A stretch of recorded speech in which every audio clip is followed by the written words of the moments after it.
Le château Tiberghien, mais sachez qu'il ne s'est pas toujours appelé château Tiberghien puisqu'on est ici sur le site historique du siège du pouvoir local, et ça depuis au moins le XVe siècle.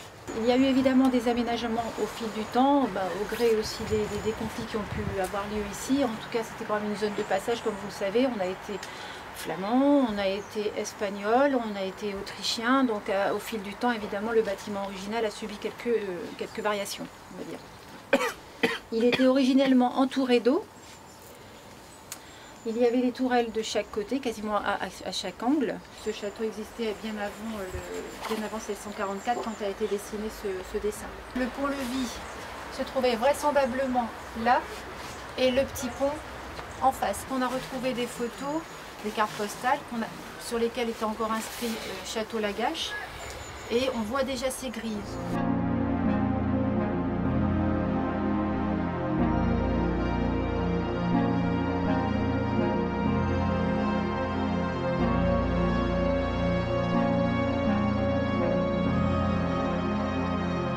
Vous êtes dans un parc qui est un parc municipal, un parc urbain. Forcément, ça porte la trace de l'homme. Alors, j'ai été cueillir des feuilles de quelques arbres tout à l'heure. Votre avis sur ces 4 arbres, combien sont naturellement présents dans notre région? Le GON est une association d'études et de protection de la faune sauvage, donc les animaux sauvages. Notre objet, ça tient en trois axes principaux, c'est l'étude, l'observation, la valorisation et les actions de protection et de conservation de cette faune. Montrer avec quelques espèces que même dans un environnement aussi simplifié qu'un parc urbain, on peut voir de la faune sauvage, on peut voir des oiseaux, on peut voir des insectes, on peut voir plein de choses. Donc l'idée générale, c'est vraiment de parler aux Roncois de la biodiversité ordinaire, celle qui vit à côté de chez nous. Il y a énormément de mésanges qui sont en train de crier. On entend ici des mésanges à longue queue, tout à l'heure on entendait des mésanges bleus, on a entendu un rouge-gorge chanter, des pigeons ramiers en train de passer. Il y a de l'activité effectivement. Donc là on est dans la phase automnale, c'est la migration. Donc tous ces oiseaux qu'on entend, c'est certainement des individus en train de passer. Et puis au printemps suivant, si on fait une sortie, on viendra cette fois-ci voir les oiseaux chanteurs, donc ceux qui vont se reproduire sur le parc eux-mêmes. Ils sont nombreux, hein. Il y a des fauvettes, il y a des pouillots, les mésanges, les merles, etc. Des perruches à collier qui est une petite exception. Bref, il y a vraiment plein de choses à voir. Les hirondelles, elles vont pas nicher sur les bâtiments du parc. Pour l'instant, on a trouvé une petite colonie qui se trouve dans un quartier de la ville, un peu plus au nord. Donc il y a une belle petite population d'hirondelles de fenêtres. Et puis dans les quelques fermes restantes, on a encore des hirondelles rustiques, donc celles qui ont le petit collier rouge et qui vivent à l'intérieur des étables.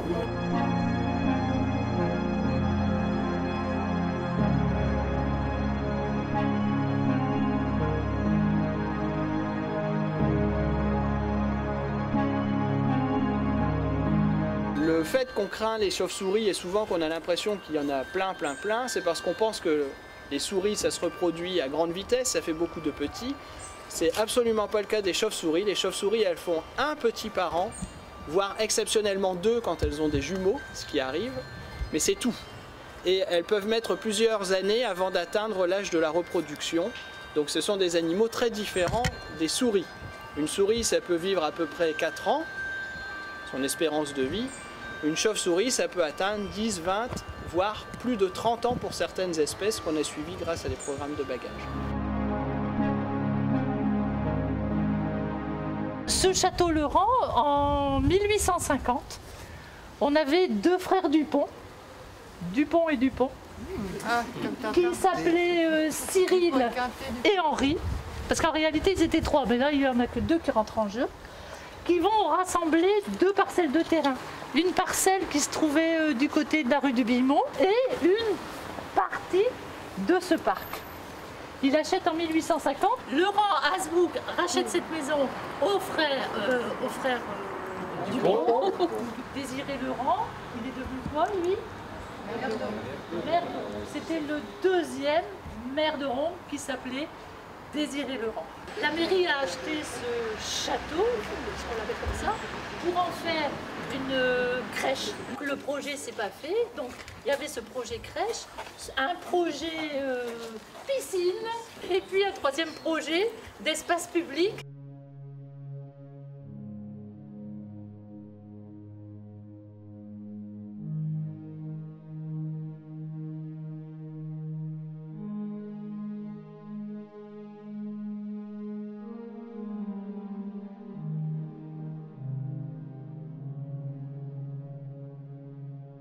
Avant d'être au château d'Eyragues, on l'appelait aussi le château de Surmont. Ça, c'était l'ancien blason de la famille de Surmont, qui est une famille ancienne au moins du XVe siècle.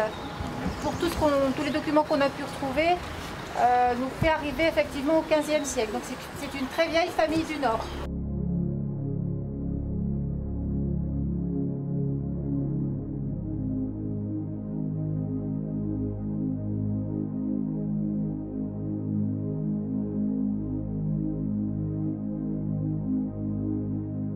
Et quand il faisait beau, de là-haut, on voyait jusqu'à Tourcoing. Alors vous êtes ici dans l'entrée principale, et c'était avant ici le séjour.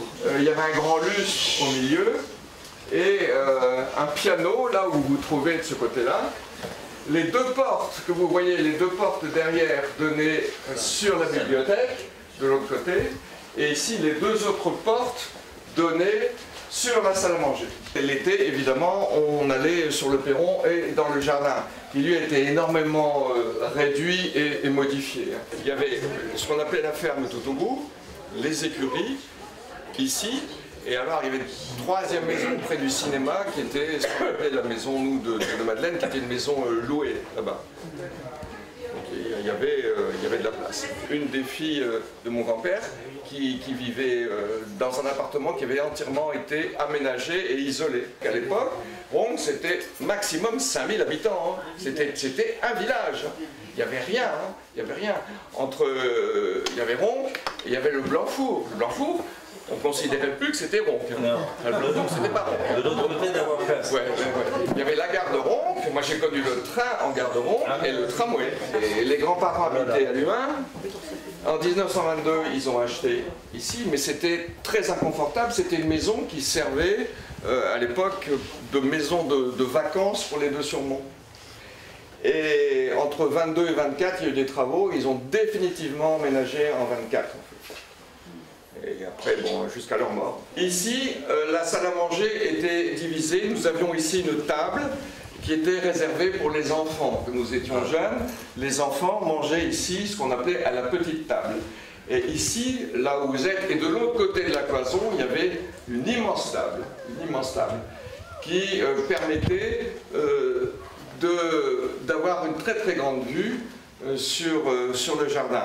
Grâce à la mairie actuelle, la maison n'a pas été détruite. Moi, je suis reconnaissant et c'est pour ça que j'ai participé au maximum à faire connaître la vie telle que nous l'avions vécue. Quand on allait voir nos grands-parents, enfin, moi j'allais voir, c'était Berthe à l'époque, je passais par la cuisine, elle me disait toujours, je vais voir si monsieur n'est pas occupé, il peut vous recevoir. Or c'était mon grand-père.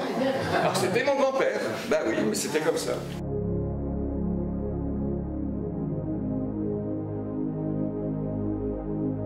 Tout de suite à droite, c'était la salle de jeu des enfants. La salle de jeu des enfants, on était très bien et quand on était nombreux, il y avait Miss qui était là, une ancienne institutrice qui venait et qui était là pour assurer un petit peu le calme et puis l'harmonie entre tous les cousins et cousines qui étaient là pour les réunions de famille. Après, c'était les chambres de chaque côté. Là, il y avait, je me souviens, une immense salle de bain. Et c'était assez curieux, des toilettes. Alors quand on rentrait dans les toilettes, c'était une immense pièce, et puis tout au fond, il y avait les toilettes. Il y avait un magnifique hêtre pourpre qui était là, de l'autre côté il y avait un marronnier rouge, et surtout là-bas à droite il y avait un ginkgo biloba Un ginkgo biloba qui était un arbre magnifique. Et je n'ai pas ramené la photo, mais il est classé et dans un bouquin de botanique, il parle du ginkgo biloba de Ronques. L'étang, à l'époque, était plus grand. Il était rétréci, il était plus grand. À l'époque de nos parents, de nos grands-parents, l'eau était claire et on se baignait dans l'étang.